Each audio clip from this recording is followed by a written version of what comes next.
Brian Korsgard at the Republican National Convention in Cleveland. I'm Brian Korsgard at the Johnson Space Center. So this is the big day, the day everybody finally gets to get their glasses out. Right behind me is the starting line for the Ironman World Championship. And all of the stuff that a rescue swimmer wears is not just for decoration. Just imagine that these are handles right here on the outside of the International Space Station. Before astronauts ever leave Earth and go up there, they train down here. Dominique, they're working hard, as you can hear tonight, to get this fixed. This is a piece of the roadway that fell down earlier. Take a look over there. We'll walk as close as we safely can. You're with me inside the laboratory. This is a vault. Each and every one of the moon samples is cataloged and carefully cared for here inside the secure environment. Jen and Andy, I can show you that they've managed to cut into the backside. In fact, it kind of looks like a fireplace at this point as it burns hot. Dominique, let me show you. This is one of the pools. It is unfinished. You can see the raw concrete here. Down here, you can see the standing water. The good news is it is closer to being completed. Bill, this memorial started about 4 hours ago. Now there are literally thousands of people all over this intersection. In fact, right out here in the middle, you can see this car basically parked here. It has shut down this intersection. This cleanup is nothing like they saw all along the Buffalo Bayou after Harvey. We're actually technically, still in the evacuation area, and up over these ridges, we're watching very closely because at times they glow brighter than others. In fact, here to the left, my left, it is glowing once again. We walked out of the hotel this morning, and that was really the sight that greeted us after they were going door to door, waking people up, saying, hey, you've got to get out. This is a mandatory evacuation area. I want to show you where we are right now. This is where Eric wants to be. This is the finish line. You can see one person after another. These are really fast people finishing at about 10 hours. Our Ryan Korsgard is the only Houston reporter in Puerto Rico getting a first-hand look at the damage there. He's live tonight in the capital of San Juan. Ryan? Good evening. We have breaking news coming out of San Juan tonight. A Royal Caribbean cruise ship that came here and actually brought relief supplies is now leaving here, taking passengers to Florida while some people stay. When the sun goes down, San Juan is truly in the dark. The long lines at gas stations disappear. The generator-powered lights go out. The curfew begins at 7. Chris Emery lives here. Right now, me and my family, we're good on gas, we're good on water, we prepared, but there are long lines out there, and eventually, at some point, if they continue, I am going to have to stand in one of those lines or sit in my car in one of those lines. So right now, we're looking at a line. That line is sneaking around all the neighborhoods. Must be a minimum of a 2-mile line. We saw this 100-mile wide island from the air. Roger Woolsey, the CEO of Million Air from Houston, showed us how Puerto Rico's landscape changed forever. How do you describe what you're seeing down there? It's really hard to believe. It's total devastation. There's not a green leaf on a single tree on this entire island of Puerto Rico. At least 60% of the houses are the roofs are missing, walls are caved in. It's total devastation. There is still flooding in San Juan. There is also the fear of flash flooding below the Oaxaca Dam. It holds back billions of gallons of water, but erosion damaged that dam. Residents downstream have been told to get out. This is just part of the changed landscape. A once lush island with now bare trees. Chris Emery says it will return. We'll rebuild. I was here for George's in 1998. That was devastation as well, but we rebuilt, and we're here where we are now. And they certainly can, and they're getting help. That is the good news. You see the airplane behind me. We actually saw one about the same size today unload.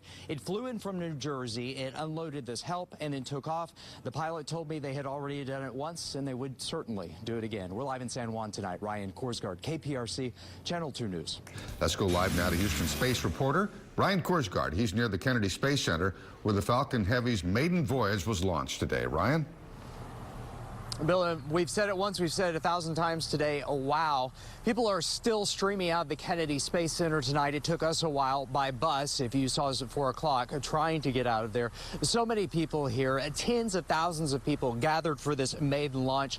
By all accounts, we're told everything went well, and there is a car orbiting the Earth tonight.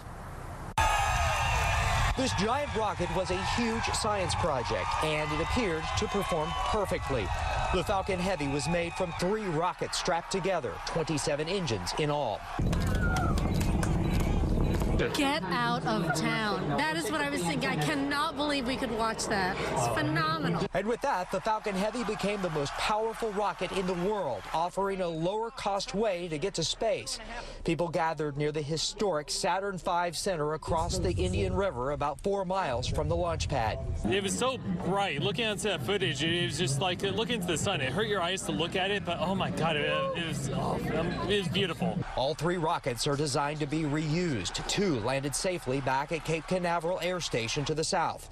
The site, again, fired up the crowd. I honestly didn't expect it to go all the way through without any glitches, but that was beautiful. And then there's this, the red Tesla Roadster that SpaceX CEO Elon Musk said was destined for the red planet is in orbit tonight. Space Oddity playing in the stereo driven through the cosmos by a mannequin named Starman. He wore a SpaceX astronaut suit like the company says its astronauts will wear to orbit the moon, to Mars, and beyond. And there's so much more to this. Musk telling us yesterday that he could launch satellites within 6 months if everything went today. And again, they appear to have done that. Our one question right now, one core. One of those rockets was to land on a ship at sea. No confirmation on that just yet. We're live near the Kennedy Space Center in Florida tonight. Ryan Korsgard, KPRC, Channel 2 News. Good morning to you. It is 7:30 on a Saturday morning. I'm Ryan Korsgard in for Courtney Zavala. Jonathan Novak has a first look at our forecast. And if you like the fact it's going to be warmer this weekend, this forecast is all for you. A little bit warmer, yeah, it's away. All right, Jonathan, we will talk to you then. The very latest information surrounding that plane crash in Austin now. The FBI has now taken the lead in that investigation. They, along with several agencies, explained they would not release details about the suspect, 53-year-old Joseph Stack. Investigators say Stack crashed his plane into the building Thursday because of a grudge against the IRS. Stack died, and so did an agent inside.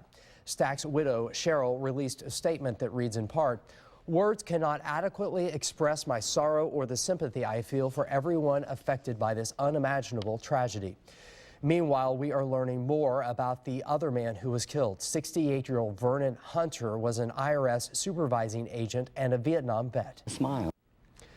Now, one of the 2 critically injured has been released from the hospital. The burn victim is still in the Brooks Army Hospital in San Antonio. A glass worker from Austin is being hailed as a hero. Robin DeHaven says he was simply driving his truck to a job when he saw the plane crash into the IRS building. So he took his truck with his ladders and used his Army skills to climb up into the building, helping 5 people get out safely. Barbara, thank you for showing up. I think he's an angel. Well, the Glass Workers Union says it wants to honor Haven in Washington, D.C. for his heroism. A deadly apartment fire kills 4 people, including 2 young children in northeast Harris County. Neighbors say 2 young girls, along with their pregnant mother and her girlfriend, were inside, or I should say pregnant mother and her boyfriend, were inside the first-floor apartment in the Walnut Creek apartment complex. That's when the fire started early yesterday morning. The medical examiner's office has identified the man as 44-year-old Ramiro Hinojosa. Now, fire officials are investigating the cause of that fire. Investigators say it was simply an attempted home invasion in northwest Harris County with deadly consequences. Deputies say 2 suspects kicked in the door of a home off of Spring City Court and York Creek around 11:30 yesterday morning. They believe the homeowner surprised the 2 and gunfire was exchanged. 1 suspect was killed and the other teen suspect was hit in the foot. The homeowner was shot in the leg. Neighbors are now concerned about their own safety. I told my wife so.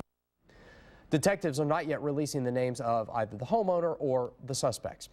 It is a welcome home to remember. An Army reservist just returned to League City from Iraq. Now, we were there for the occasion, and so were family, friends, and neighbors. Now, this was not the welcome that Jason Carty expected, and neither did his 3 sons. They thought he was simply coming home next month, but his wife, Gwen, organized the entire event to show Jason just how much he was missed. When you're in a speechless. And we appreciate you. Now, by the way, Jason is also an officer with the League City Police Department. The crew of the Space Shuttle Endeavour is headed back home this morning. Endeavour undocked from the International Space Station last night to wrap up their 14-day mission.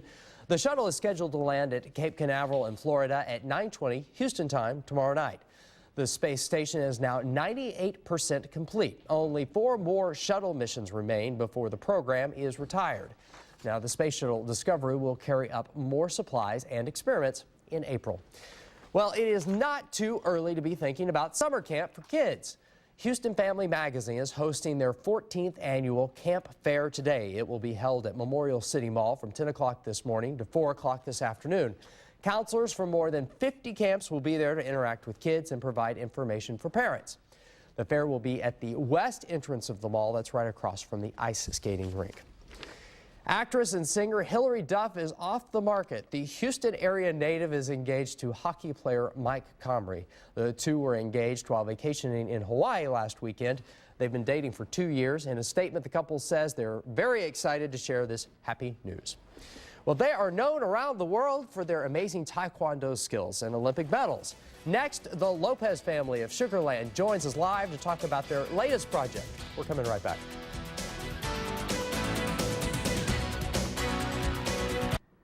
And while the Winter Olympics are going on in Vancouver, here in Houston, some Summer Olympians are starting a new project. This morning, Mark and Jean Lopez join us to talk about their new Taekwondo Academy. It's opening in Southwest Houston. Guys, good morning. Good morning. Thanks for coming in. I'm a little worried because they said just hold these, so we'll talk about these in a minute. You guys are opening a new place. Tell me about it and tell me where it is, Jean. Well, we're opening with Houston. And Mark, what do you hope that you're able to show students? Just inspire them. Yeah? And hopefully help them accomplish their dream that we can give them. Yeah, I mean, it has to be exciting to be able to share that. I mean, you guys go out, and I'm sure that you and your family are, people are always asking you, well, what is it like? I'm curious, what is it like to watch the Winter Games right now? The Winter Olympic Games, we feel ecstatic for the United States. And you guys told me to hold these. Number one, what are they? And number two, what are you going to do with them? That's right. These are paddles, and they're equivalent to a puncher's or a boxer's mitt pads to punch, but we kick them. So what we're going to do here is you're going to hold them just like this, right here. All right. And then what Mark's going to demonstrate is a basic roundhouse kick. But don't flinch, okay? All right, there we go. Just like that. Oh, so next time a little closer to my face, just kick. Do I hold two of them? Well, now you can hold it to the face level like that. Okay. And you can demonstrate a roundhouse kick there. Good. So you see, that's just a real basic kick, but if we go a little bit faster, let me demonstrate here. I'm going to hold it here. Watch. Here, go on this side here. And then he's going to go a little bit faster now. All right. Ready? Go. That's just to let you know what. So my question now, if I come into your new place, is this something as a student that I'll learn? Exactly. This is exactly the paddles that would be used to help with your speed and your accuracy and your techniques. So what do you guys do now? I know you're busy opening that. You've got charity events. There's always something going on for you and your family. What keeps you busy, Gene? That really keeps us busy, hoping to inspire them and become Olympians like my family. How many? Over 100,000. Wow. Athletes who are dedicated in making the Olympic team someday. And Mark, what keeps you busy? Signing autographs. That can be difficult at times. Just reading that book with kids. Take a few pictures and show off our medals. And does that mean Mark's going to have to sign more autographs? Yeah, he does. Oh, that feels so bad for him. That's the best part. Oh, poor hand. Thank you, guys. Thank you so much. Very much. And you can actually learn more about the Lopez's, their new academy, and you can see a replay of this interview and them trying to hit me by going to the hot button on click2houston.com. And now here's Jonathan with a look at the weather. Jonathan?